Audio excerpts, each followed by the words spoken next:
pero sí al menos que se lleven una idea. En primer término, ¿por qué sube el dólar en la Argentina? Resulta que Macri, el gobierno de Cambiemos, tiene la manta corta, pero con respecto a este punto. Encuestas versus mercado. ¿Qué ocurre? Macri llega y dispone una política de ajuste gradual. Ahora bien, esta política de ajuste gradual era, si me permiten la expresión, piantavotos. Es decir, subir tarifas, por ejemplo, no te trae votos para ganar las elecciones. Pero este es un año de elecciones y Macri quiere ganar las elecciones porque tiene una ambición de poder propia, por otra parte, de toda la política. ¿Qué ocurre? Las encuestas no le están dando bien al presidente, entonces trata de disponer algunas medidas para mejorar el humor social en la calle. Entre ellas, congelar el aumento de tarifas que estaba previsto. ¿Cómo lo lee el mercado? Esto no me gusta. ¿Qué quiere el mercado? El mercado quiere que le paguen y si no aumentan las tarifas, aumenta el gasto público y está más lejos de eso. El mercado, esto que llamamos mercado, incluso ustedes pueden estar contemplados en esto que llamamos mercado, le pierde la confianza a la Argentina. Esto por un lado, ¿qué hace? Vende bonos argentinos y con eso que vende bonos, con esos bonos que vende, con lo que le pagan, compra dólares. Si usted compra dólares, si todos compramos dólares, sube el dólar, cae el peso. Este es uno de los motivos. Segundo motivo, viene del norte. Estados Unidos. Con Donald Trump puede no gustarle, pero la economía norteamericana está pasando un buen momento. Entonces el dólar, que ya es una divisa fuerte, se hace aún más fuerte. Esto le pega a la Argentina, pero también al resto de países emergentes. Porque nosotros solemos ver la devaluación desde el punto de vista de la debilidad estructural propia de nosotros, de los argentinos. Pero el palo tiene dos puntas. También está lo que ocurre en Estados Unidos. Esto en segundo capítulo. Y en tercer lugar, déjenme mencionarlo casi poéticamente, ella. Ella es, en la política argentina, Cristina Kirchner. Desde la semana pasada hay muchas encuestas que dicen que Cristina Kirchner tiene grandes chances de llegar con una propuesta electoral muy pero muy competitiva al 27 de octubre. Yo no voy a decir que va a ganar, que va a perder, que gana el balotaje, que pierde el balotaje. Nada de esto. Las encuestas muchísimas veces se han equivocado, pero el mercado, del que les hablaba al principio, le mira de reojo, a veces de reojo y a veces muy directamente las encuestas. Y para ellos, para el mercado, Cristina Kirchner es un fantasma, es un cuco que no quieren volver a ver. ¿Por qué? Porque Cristina Kirchner les hace recordar al cepo cambiario. Cristina Kirchner les hace recordar a la intervención del INDEC, donde no teníamos estadísticas. Y no estoy hablando de mí, estoy hablando del mercado. Cristina Kirchner les hace acordar al gobierno que no quiso negociar con los fondos buitre. No es que me caigan simpáticos los fondos buitre, pero sí es cierto que tenían deuda argentina. Entonces todo esto deja a los que tienen deuda argentina lejos, ¿sí? O los aleja de la posibilidad de cobrar. Y cuando eso ocurre, todo el mundo empieza a tener dudas con respecto a la capacidad de pago de la Argentina. Palabras más, palabras menos, esto es lo que ocurrió hoy. Después hubo intervenciones de distintos actores económicos. El dólar trepó 2,50 pesos, pero después cayó 1,50 pesos. Cerró más o menos 1 peso por encima de la cotización de ayer. ¿Por qué sube el dólar en la Argentina? Así lo explicaba el presidente Mauricio Macri. Mercados son tipos que están detrás de una computadora, en un lugar lejano, que compran, venden, que tienen una visión más de corto plazo, de oportunidad, y que no nos conocen y no tienen por qué conocernos. Sí. Y ellos hoy, lo que ha pasado es que han dudado. Lo que nos pasó ayer y hoy con el riesgo país, con el dólar, es que ellos han dudado. ¿Dudado de qué? De nuestra convicción a seguir en este camino. Entonces ellos dudan de que los argentinos por ahí estamos pensando en volver atrás. Y yo, con todo el respeto del mundo a ellos y el respeto del mundo a aquellos que creen que cualquier pasado es mejor, que son muchos argentinos, yo quiero decirles al mundo que hay una enorme mayoría de argentinos que no quiere volver atrás, que quiere ir hacia el futuro, que cree en esta relación con el mundo diferente, que cree en decirnos la verdad, en tener estadísticas reales, y todo eso es lo que ha generado este ruido de estos últimos días, que bueno, que claramente puede generarle a mucha gente angustia. Para decirles que estén tranquilos, que estamos haciendo lo que hay que hacer. Así hablaba hoy el presidente Mauricio Macri con respecto a la suba del dólar. Le doy la bienvenida a Fernando Marengo. ¿Cómo está, Fernando? Economista. Y ¿Qué tal? Buenas tardes. ¿Cómo está? Muy bien, muy bien. Y a Sofía Diamante, que es, ustedes saben que Macri tiene a su hechicera, que es Juliana Aguada. Nosotros tenemos a nuestra bruja, Sofía Diamante, que ayer pronosticaste que iba a subir el dólar y efectivamente subió. Sí, tendría que haber sido más prudente y no decir nada. No, tendrías que haber dicho lo que pensabas. Pero puede pasar cualquier cosa, la verdad. Y estaba muy bien. Fernando, ¿cómo es que el dólar trepa 2 pesos con 50 y después cae 1 peso con 50? A ver, lo que está ocurriendo actualmente en el mercado de cambio es que un mercado de cambio absolutamente ilíquido. Digamos, el acuerdo que hay con el Fondo Monetario... Líquido es que no hay plata. Que no hay dólares. Que no hay ¿Qué dólares. quiere decir?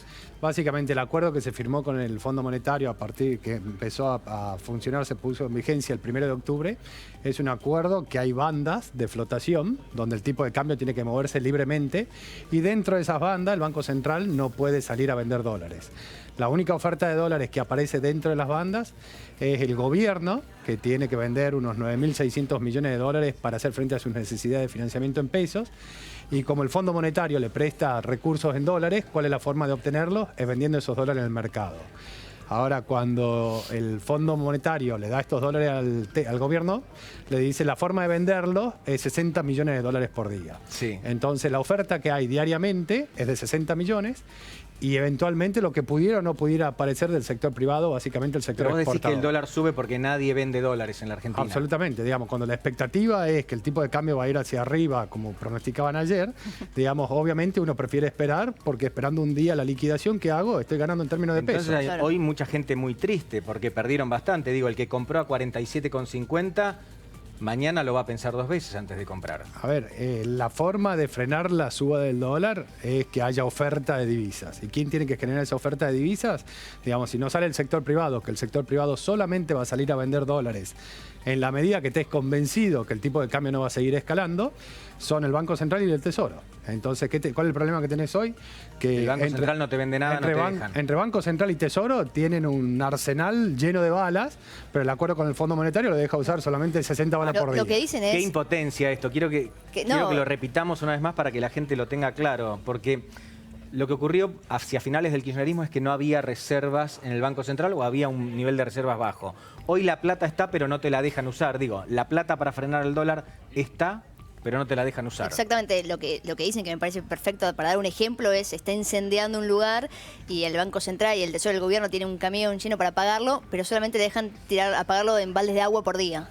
Exacto, muy interesante. Ahora yo les pregunto, ¿el Fondo Monetario nos va a dejar hasta que se incendie la casa hasta la mitad o se nos va a incendiar toda la casa? Mira, a ver, en la situación actual... Hablo por el techo de 51 pesos. Absolutamente. A ver, yo creo que la situación actual, lo más paradójico que tiene es que una situación en que el gobierno tiene superávit fiscal primario, primera vez en los últimos 10 años, tiene un superávit en las cuentas externas, lo cual quiere decir que la economía genera más dólares de lo que se demanda, tiene un tipo de cambio competitivo, tiene todas las necesidades de financiamiento cubiertas hasta fin de año y el Banco Central tiene más de 70.000 millones de dólares de Entonces, reserva. ¿por qué nadie le cree a la Argentina? Bueno, a ver, básicamente porque te está mandando a defender el tipo de cambio con las manos atadas. Entonces, cuando vos no tenés capacidad de reacción, claramente cualquiera, lo que vos hablabas del mercado, se te anima y te desafía. Y la respuesta de ayer y de hoy fue claramente que el que te desafía termina ganando. Sobre la hora el tipo de cambio retrocedió, pero si uno ve qué pasó en los últimos 2 días, el tipo de cambio se estuvo depreciando. ¿Cómo se frena esto? La única forma de frenarlo es con oferta de divisas y esperemos que el Fondo Monetario lo autorice al Tesoro o al Banco Central a intervenir, o que las autoridades autónomamente, digamos, decidan intervenir en el mercado de cambio, ¿no? Que pateen el tablero con el Fondo Monetario. Y si no, ¿hay una solución que sea política? Digo, un gesto, algo que haga que la oferta aparezca, que haga calmar los mercados. Sofía, es pícara. A ver, creo que creo que el tema político impacta mucho más en lo que es el riesgo país, que es básicamente la sobretasa que tiene que pagar Argentina para conseguir financiamiento. Y ahí entra la dinámica esta del escenario político dual, donde gana blanco o gana negro, digamos. Pero Fernando, perdóname un segundito. Yo me imagino la señora que nos está mirando en la casa que dice, bueno, Cristina Kirchner tiene serias posibilidades de volver a ser presidenta de la Nación. Bueno, ¿qué hizo Cristina Kirchner? El poder adquisitivo, el salario quizás estaba bien, las pymes tenían cierta actividad, pero no podías comprar un dólar jamás, había cepo cambiario. Es decir, ¿por qué no compro dólares ahora si tiene chances Cristina de volver a ser presidenta? Bueno, justamente, entonces, digamos, cualquier intento que haga el gobierno, la única forma de desincentivar esa demanda es que haya oferta. Ahora, si uno dice, más allá de que aparezca la oferta, ¿por qué la gente no va a tener el incentivo a seguir demandando dólares? Puede ser que la gente quiera seguir demandando dólares, pero creo que lo que hay que transmitir claramente es que con el nivel de reservas que tiene el Banco Central, no el total, sino las que son líquidas, las que podría utilizar porque no tienen un pasivo como contraparte, son suficientes para reducir la cantidad de peso que hay dando en la economía casi a la mitad. O sea, casi que virtualmente podría desaparecer el peso de circulación a un tipo de cambio de 46 sin ningún impacto en la inflación. Entonces, lo que suena muy difícil de explicar o incomprensible es que teniendo ese poder de fuego no te dejen salir a tranquilizar el mercado de cambio, ¿no? Sofi, hoy se especulaba por la tarde con que una salida política al problema sería, por ejemplo, que Mauricio Macri dé un paso al costado en su intención de renovar la presidencia y que, por ejemplo, colocar allí a María Eugenia Vidal, que no tiene el desgaste, obviamente, que genera el ejercicio de la función pública. ¿Esto calmaría el dólar? Es decir, si mañana, hipotéticamente, esto hay que decirlo, el PRO, Cambiemos, lo negó taxativamente. Lo acaba de negar recién de nuevo. Y lo van a negar presidente. 100 veces más. Esto está claro, es especulación en este contexto y es un rumor.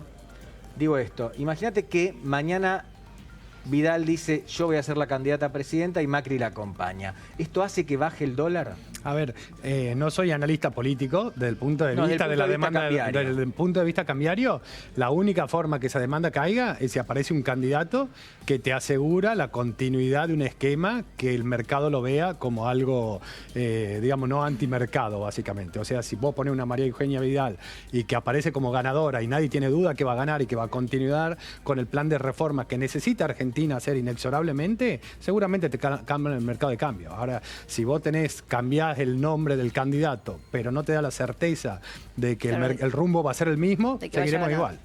Hoy Horacio Rodríguez Larreta hablaba justamente de este tema y lo hacía de esta manera.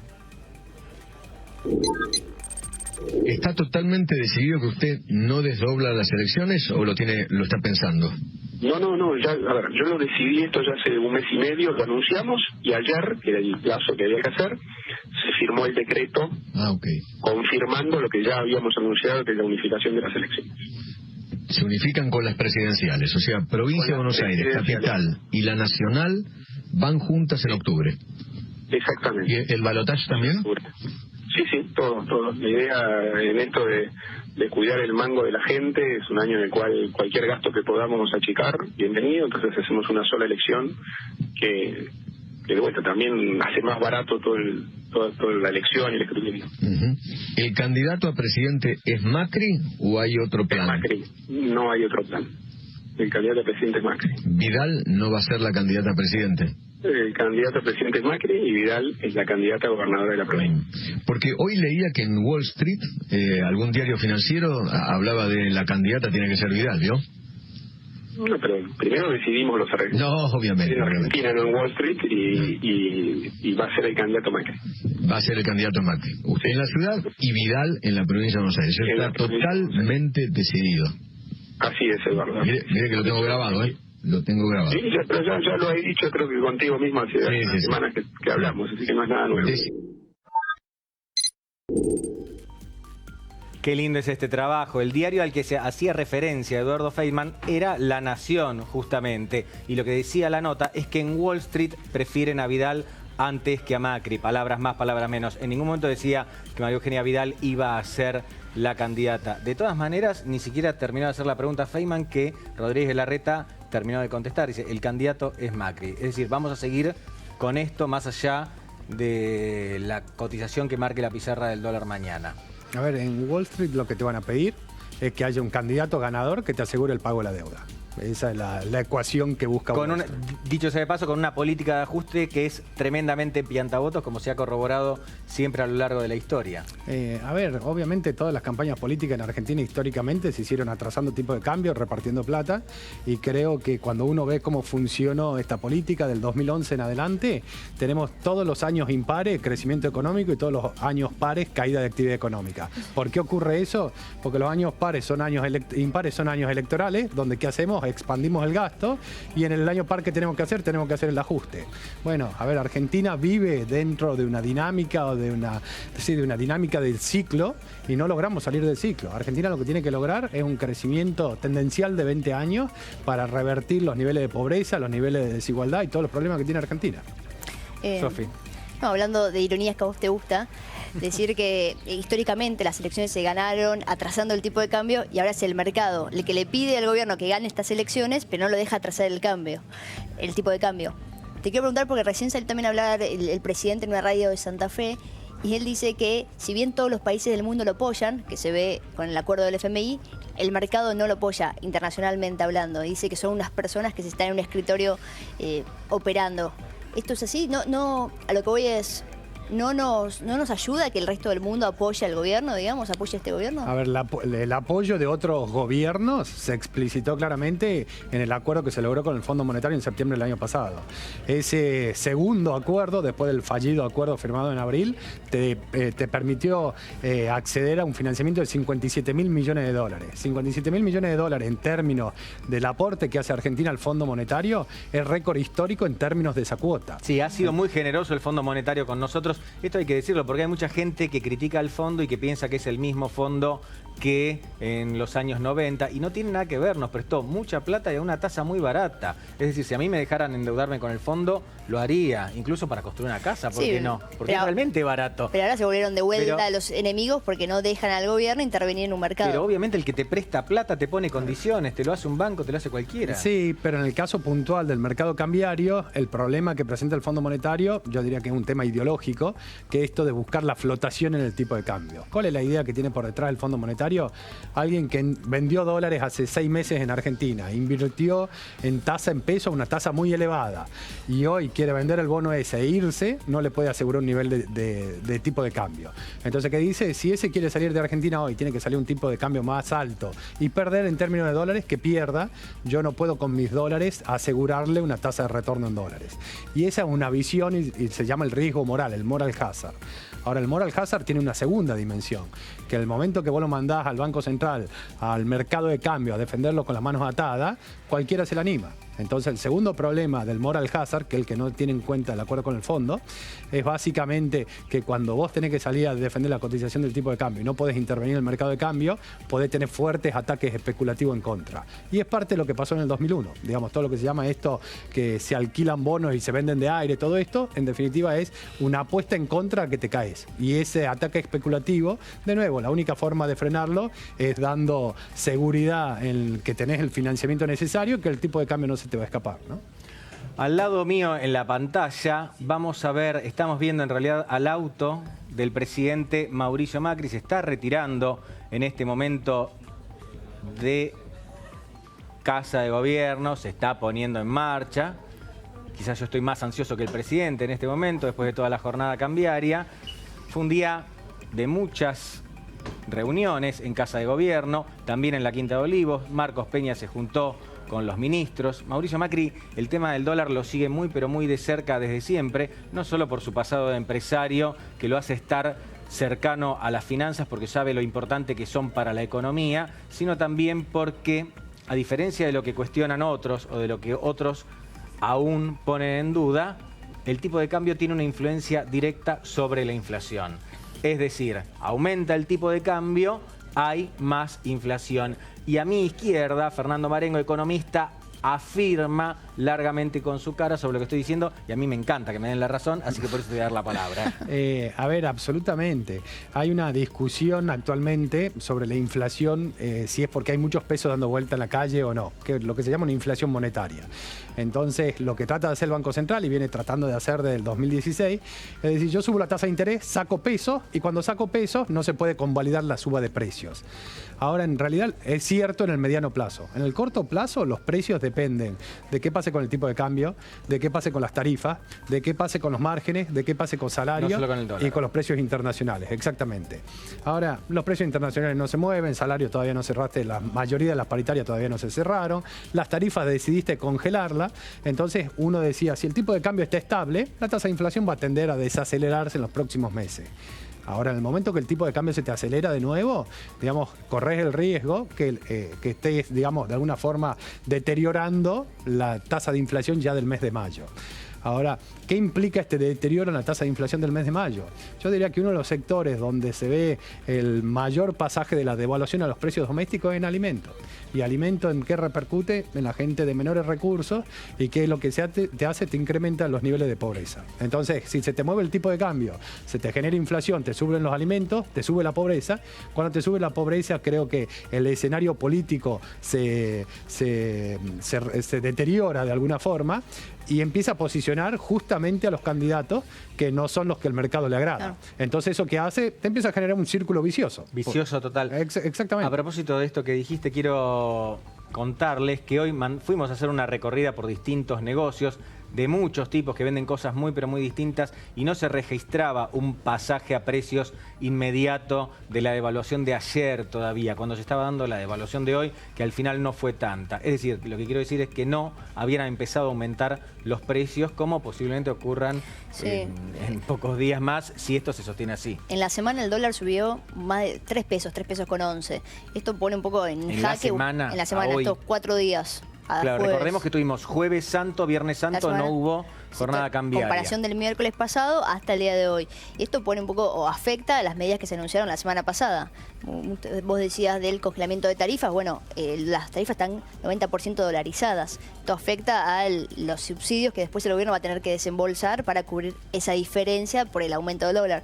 También con el congelamiento de los precios, productos esenciales, que se decía que era un pacto de caballeros siempre y cuando el dólar no se mueva. Bueno, ya en 4 días ya subió 3 pesos. Te tiro un dato, yo creo que precios esenciales, en realidad se llama productos esenciales, pero nosotros los llamamos precios esenciales porque así pasó a la posteridad, no va a tener modificaciones hasta que el dólar llegue a los 51 pesos, que es el techo que le puso el Banco Central. Esa es la información al menos que manejan las empresas.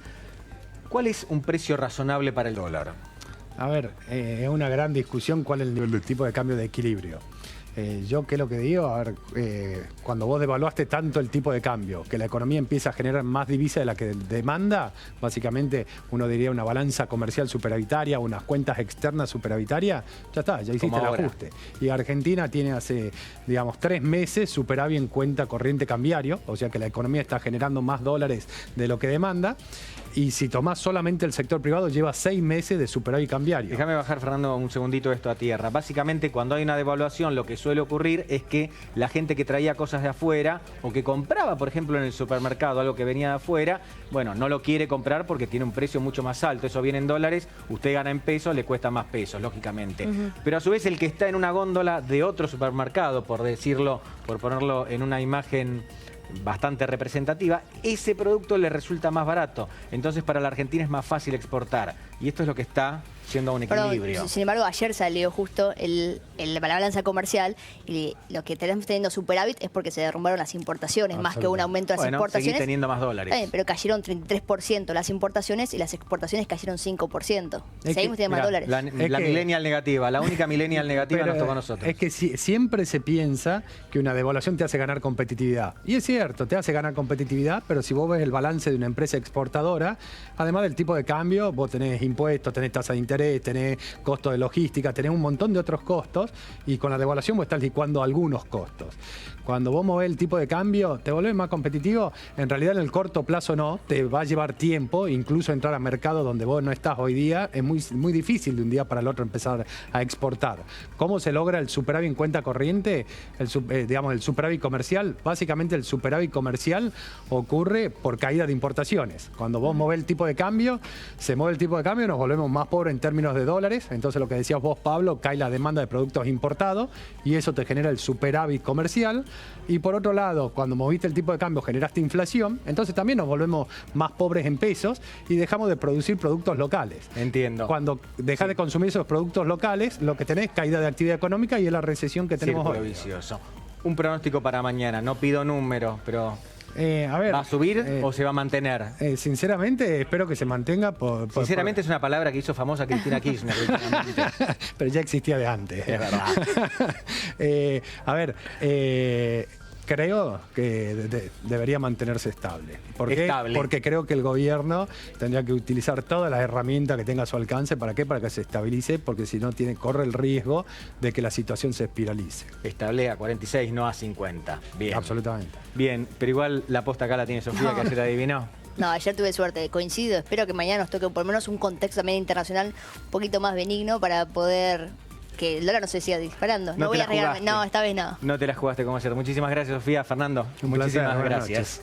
Y ahora nos vamos al terreno judicial. Ustedes saben que siempre ahí hay una noticia. ¿Cómo va, Ceci? Van ¿Qué tal, Pabli? ¿Cómo estás? ampliaron, muy bien, gracias, ampliaron el procesamiento de Cristina Kirchner. Sí, así es. Hoy el juez Claudio Bonadío lo hizo en el marco de la causa que conocemos como los cuadernos de las coimas.